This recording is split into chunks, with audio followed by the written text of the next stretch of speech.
உதகை அரசு மருத்துவக் கல்லூரி மருத்துவமனையில் கூடுதல் வசதிகளை செய்து தர உத்தரவிட்டுள்ளதாக முதலமைச்சர் மு.க.ஸ்டாலின் தெரிவித்துள்ளார். நீலகிரி அரசு மருத்துவக் கல்லூரி மருத்துவமனையை தமிழ்நாடு முதலமைச்சர் ஸ்டாலின் திறந்து வைத்து அவசர சிகிச்சை பிரிவு, MRI ஸ்கேன் மையம் உள்ளிட்டவற்றை பார்வையிட்டார். இதேபோல் மருத்துவக் கல்லூரியையும் ஆய்வு மேற்கொண்டார்.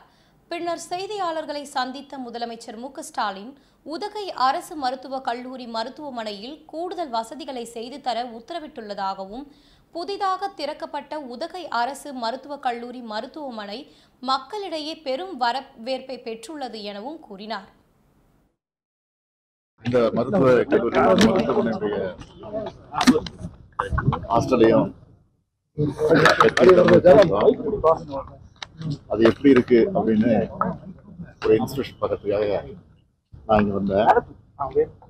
மக்களிடையே இந்த மருத்துவமனை பெரிய வரவேற்பு பெற்றிருக்கு. 143 கோடி ரூபாய் மதிப்பீட்டில் கட்டப்பட்ட இன்னைக்கு தினசரி சுமார் 1300 வெளிநோயாளிகள் வந்து சிகிச்சை பெற்று இருக்காங்க. சிறப்பான உள்நோயாளி சிகிச்சையும் வழங்கப்பட்டிருக்கு. அதே மாதிரி MRI, CT போன்ற நவீன வசதிகள்லாம் செய்யப்பட்டிருக்கு. வெளியில தான் தனியார் போய் இதுக்கு நல்ல வீண செலவு பண்ணிட்டு இருந்தாங்க. இப்போ எந்தவித பணம் செலவு இல்லாமல் இங்கேயே MRI, CT ஸ்கேன்லாம் எடுத்து கொடுக்குறாங்க. அதே மாதிரி மருத்துவக் கல்லூரி மாணவர்களையும் சந்திச்சு பேசினேன். வசதிகள்லாம் எப்படி இருக்கு, ஏதாவது குறைகள் சொல்றீங்கன்னு கேட்டேன். எந்த குறையும் இல்லை, திருப்தியாக இருக்கிறோம், சிறப்பாக இருக்குன்னு சொன்னாங்க. எனவே கூடுதல் வசதி என்னென்ன தேவைப்படுதோ அதெல்லாம் கேட்டு அதையும் விரைவில் செஞ்சு கொடுக்கறதுக்கு இந்த அரசு தயாராக இருக்கு. இதனிடையே இன்று காலை முதலமைச்சர் மலைப்பகுதி மேம்பாட்டு திட்ட பெறும் பகுதி அரங்கில் மனைவி துர்காவுடன் நடற்பயிற்சி மேற்கொண்டார். அப்போது பொள்ளாச்சி பாலியல் வன்கொடுமை வழக்கின் தீர்ப்பு குறித்து உதகையில் முதலமைச்சர் மு.க.ஸ்டாலின் செய்தியாளர்களுக்கு பேட்டி அளித்தார். அப்போது அவர், நாங்கள் ஆட்சிக்கு வந்தால் பொள்ளாச்சி பாலியல் வழக்கில் குற்றவாளிகள் நிச்சயம் தண்டிக்கப்படுவார்கள் என கூறியிருந்தேன்.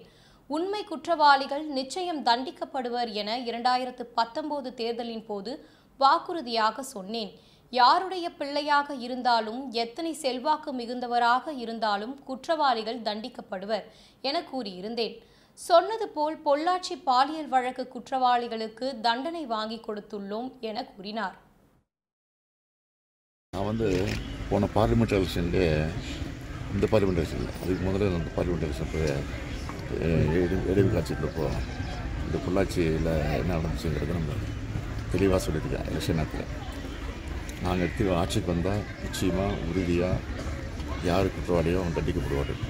எப்படிப்பட்ட பொறுப்பு இருந்தாலும் சரி, எவ்வளோ பெரிய செல்வாக்கு இருந்தாலும் சரி, நிச்சயமாக தண்டிக்கப்படுவார்னு சொன்னேன். அது நடந்திருக்கு.